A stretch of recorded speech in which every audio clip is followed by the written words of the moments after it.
ټولو خویندو او ورونو ته سپیشل سلامونه وړاندې کوم. دا ویډیو تاسو وګورئ، د دې نه پس به زه تاسو سره خبرې کول غواړم. الله پاک تاسو ټول خبريالان ته هدایت وکړي، تاسو ته حقیقت نه وایي. تاسو همیشه ګورئ چې دلته راغی ما په یو خبر دلا کوم دا پس هم دلا کوم. تاسو بیخي ز سپورټ کړئ. دلته انډیا میډیا په ما باندې غوړ تا بل اورس پوسټ کړو، تا بل اورس ولې پوسټ کړو چې ما به خبريالان ته وی چاپلوسانو چې تاسو را پاتې کې کرکټ بورډ وښ ګورئ. تاسو نه ګورئ. تاسو ته مې نه یاد کړئ یا مې ته یاد کړئ بل نه یاد کړئ. تاسو ټول یاد کړئ. تاسو دې دا نه خبره ځان ته ولنیسم. زه ځان سم به تاسو زه سمم. دا حق خبرې په هر چا باندې ډېرې بدې لګېږي. مته ولابد پسې ما یوه ویډیو کړې وه چې حق خبرې مې حقه وینا مې ورته کړې وه، په دم به دا ولګېده. دا هم زه بلاک کړلم. یوازې زه نه یم بلاک کړی، زیاتره افغانان یې بلاک کړي دي. ښه کار دې کړی دی. خبرې در باندې بدې لګېږي، حقه وینا کوم، ښه کار دې کړی. خو ګورې زه چې کله دا سپینې خبرې کوم که نه، دا په دې بازو ډېرې بدې لګېږي. چې کله در باندې بدې لګېږي ویډیوګانې مه ګورئ، او چې تاسو ګورئ بیا ما ته هم خوند راکوي چې کله سوځېږئ. د هغې کس زه ملاتړ کوم چې د افغانستان ملاتړ کوي، د افغانانو ملاتړ کوي، د افغانستان د مشرانو ملاتړ کوي، د حق خبرې ملاتړ کوي. د هغې کسانو زه ملاتړ کوم. زه د چاپلوس سړي ملاتړ نه کوم، کرکټ بورډ د چاپلوسي نه کوم. که چېرته عابد صاحب په فالورز باندې وایي، ستا نه زما فالورز زیات دي په فیسبوک کې. زما د فیسبوک فالورز وګوره، ستا د آی ډي نه زیات دي. زما اکاونټ دی اخوا کا، زما 15 پیجونه وګوره، ستا نه زیات دي فالورز.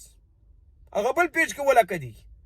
او ته راشه عابد صاحب، ته د فالورزو غم وړی، کرکټ بورډ ته چاپلوسي په دغې فالورزو باندې کوي، افغانستان سره خیانت کوي. دا کم غیرت شو. په دې خاطر دې بیا بلاک کړی یم چې حق خبرې مې درله کولې. افغانانو ته د حقه وینا کړې وه. دغه افغانان موږ ته ضرورت لري چې ما او تا یې غږ جګ کړو په کرکټ په ډګر کې، سیاست کې. ما او تا به هر ملکونو کې مزې کوو. نو دومره خو کولی شو چې حقه وینا وکړو که نه؟ افغانستان کې چې کم خبریالان دي، مخکې مې ورله پیغامونه ورکول، یادول به مې چاپلوسانو، هغو بېچارهګانو ما ته څه ونه وی. او په تا باندې دومره بده ولګی چې تا خپل ځان چاپلوس حساب کې. دا معلومات وشو ټولو افغانانو ته او تا ته هم او ما ته هم. آفرین دې وي په تا باندې دې وي. موږ باید د خپلو افغانانو غږ اوچت کړو، د دې مظلومو افغانانو غږ اوچت کړو. په موږ باندې حق لري.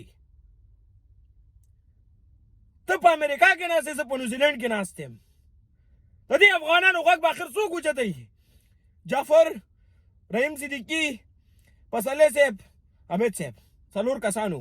که چېرته موږ ګډ شوی وی که نه، د کرکټ بورډ هم چپه کولو د نورو افغانانو نه ایسته. خو دلته تا چاپلوسي شروع کړه، کرکټ بورډ یې تباه و برباد کې، هغو ته یې چاپلوسي کوله، یو سیټ ته شوې. خو ما درله ویلي عابد صاحب که نه، تر څوره کې لږه سامي که نه، زه ځان ته خبریال هم یم، سوپرفین هم یم، رحیم صدیقي هم یم، مبارز هم یم. خپله مبارزه جاري ساتم بغیر له کمې چاپلوسۍ نه. تون نالت دې په هغې کس چې چاپلوسي کوي. که زما وروري او که رحیم صدیقي په خپله او که زما ملګری، چاپلوس انسان سره مې نه لګېږي. د افغانانو غږ به موږ همیشه اوچتو. د هر یو افغان غږ چې ظلم ورسره کېږي، خلاف یم افغانانو سره. په خپلو افغانانو همیشه ننګ وکئ، چې په خپل ملک ننګ ونه کوئ، ولا که سبا په خپلې مور ننګ وکئ. په کرکټ په ډګر کې افغانستان کرکټ کې ځوانانو سره همیشه ظلم شوی دی. همدې عابد ته ما ډېره وینا کړې، عابد صاحب دې ځوان سره ظلم کېږي. وی وبه شي. آخر رحیم صدیقي چې کم وخت کې، اوله رحیم صدیقي چې کم وخت کې سوپرفین و، هغې وخت کې زه مبارز نه وم.